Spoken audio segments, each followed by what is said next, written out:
일본이 조선인 강제노역 현장인 사도광산을 유네스코 세계문화유산으로 등재하려 했는데 사실상 내년 등록은 어렵게 됐습니다. 일본 정부 서류가 제대로 갖춰지지 않았다며 유네스코가 심사 대상에서 제외한 걸로 알려졌습니다. 도쿄 박상진 특파원입니다.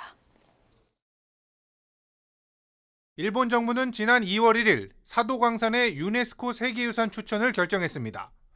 추천 대상 시기를 에도 시대로 한정해 일제강점기 조선인 강제노동의 과거를 제외했다는 반발을 무시한 겁니다. 文化遺産としての素晴らしい価値が評価されるよう、韓国を含む関係国との間で冷静かつ丁寧な議論を行っていく考えであります。 하지만 유네스코는 일본 정부가 제출한 추천서에 대해 심사 진행을 하지 않은 것으로 확인됐습니다. 세계유산 등록을 위해서는 유네스코가 이 추천서를 지난 3월 1일까지 자문기관에 보내고 1년 동안 사전 심사를 하도록 되어 있습니다. 하지만 유네스코가 자문기관에 아예 추천서를 보내지 않은 겁니다. 유네스코는 사도광산의 범위를 표시한 서류가 미비하다고 판단한 것으로 전해졌습니다. 일본 정부는 유네스코 측에 수차례 재고를 요청하고 사무차관을 파리에 파견하기도 했지만 어제 최종 불가 통보를 받았습니다. 誠に遺憾でありますけれども、佐渡の金山の推薦書を改めて提出するほかないと、そういう判断をいたしました。苦渋の判断。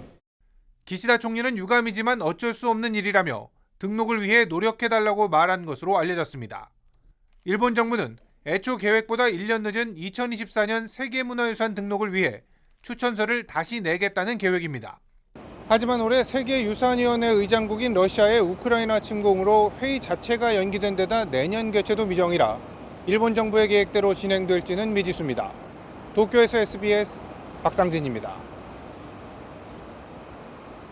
네, 안녕하십니까. 김현우입니다. 더 많은 뉴스와 라이브 이벤트를 보고 싶으시면 화면 오른쪽을 눌러서 구독해 보시길 바라겠습니다. 또 저희 SBS 앱을 다운로드 하시면 속보 알림도 받아보실 수 있습니다. 항상 저희 SBS 뉴스를 시청해 주셔서 대단히 고맙습니다.